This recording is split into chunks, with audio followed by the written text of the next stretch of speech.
Absolutely, I can help with that. One of the ways that you could tell if your cat is stressed out is whether he or she is using the litter box correctly. Stress can come in a multitude of ways, right? And so one of the main things that we see cats get stressed about are social status issues. Stated differently, issues with housemates or the environment itself can cause a cat to be stressed. Cats can get stressed out by subtle changes in that environment or the people within that environment. Additionally, cats can avoid using the litter box if they are sick or if they're in pain. And so my general advice would be, anytime you have your cat who's inappropriately eliminating, you should schedule an appointment with your primary care provider.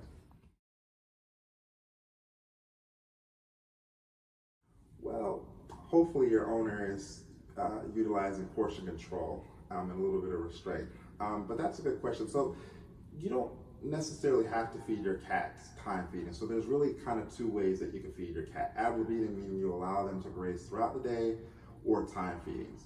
A lot of that depends on what your preference is and what you have going on throughout that day, what kind of life stage your cat is in, how many cats are in the household. The main two things are that you're feeding them high quality food that has an AAFCO label appropriate for the life stage, and that you're watching the amount of calories that your cats are exposed to.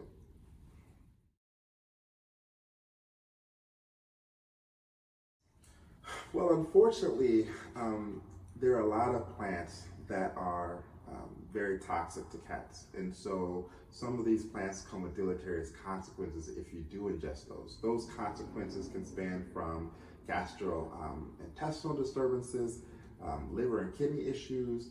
Some of these plants can actually get stuck in your GI tract and actually cause a foreign body.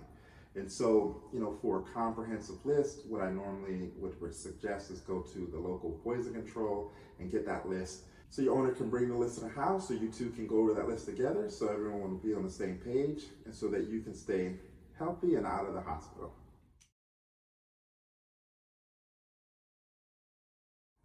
Well, the short answer is you should be, but there are things out there, some scary things out there, and you probably don't want those problems. But I guess it depends on, how you're raised and the actual environment that your owner has you in. There is some good research that suggests cats that are allowed to go outside, even for a short period of time, live longer, are not stressed as frequently, and have less urinary issues. So I guess what I would say is the caveats would include making sure that your cats are up to date on core and non-core vaccines. You have a good veterinary patient-client relationship. The cats are being seen at least semi-annually. They're getting blood samples. They're fully protected for flea, ticks, and other ectoparasites. They're getting heartworm tests annually. If you do those things, then your cat can certainly enjoy seeing those birds up close in person. Signs that your cat may be in pain are often very subtle and difficult to interpret. Signs include, but are not limited to, vocalizing, hissing, growling, or even purring excessively.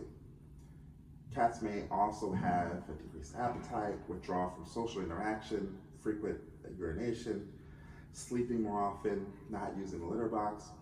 You may also find that they're less active, they may limp, begin sleeping in lower areas around the house, or they may even actually shake and tremble.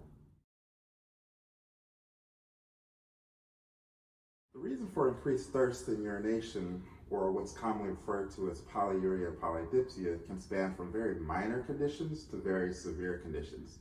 Usually when a cat begins to drink and urinate more, it's their body's way of telling them that something isn't right. It's like their check engine light coming on.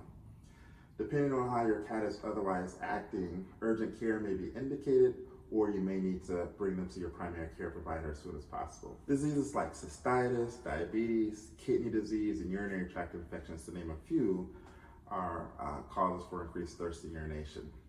A physical examination complete with blood and urinalysis are often needed to complete that mental database and come up with a diagnosis. Sometimes it's difficult to tell if your cat is urinating more, so what I like to tell my pet owners to do is to check the litter box to see if you're noticing larger than usual clumps of litter. You can start by trying to have your human taste the medication, and I guarantee you if it doesn't taste good for them, it probably isn't going to taste good for you. The easiest way is to mix the medication in canned food. Some cats, for whatever reason, may not accept the food this way, or may have some dietary restrictions that will prevent you from using this technique. If this is the case, then you may actually have to administer the medicine directly to your cat's mouth.